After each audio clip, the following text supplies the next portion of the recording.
ఏందయ్యా నేను పోయే వరకు ఒకవేళ తంగవాడు గుడి ముంగటి ఉంటే ఏం చేస్తావు నేను పోయి తాకుడు తాకుతా వాడు 3 రోజుల దాకా మంచిల్లాడు గట్టిగా ఆయన నువ్వు నీయంగా తాకేవరా నువ్వు తాకితే నేను మస్తనా నిన్ను చూడబోతే ఎల్లవ తల్లికి ఇడిచిపెట్టిన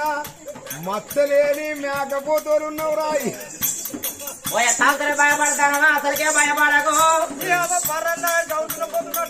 అంటే కింది మీద పోతా పోసిన ఒక్క తిరుగున్నాడు కానీ నా మోడటి ఎప్పుడు చెట్టు వండెంత దీపులో గక్కనే పోతాంది నాది వానకాలం ఆదివారం వెట్టి పెట్టినా కాచేది ఉంటే ఏర్ల కడిపి తప్పులు పడుతుంది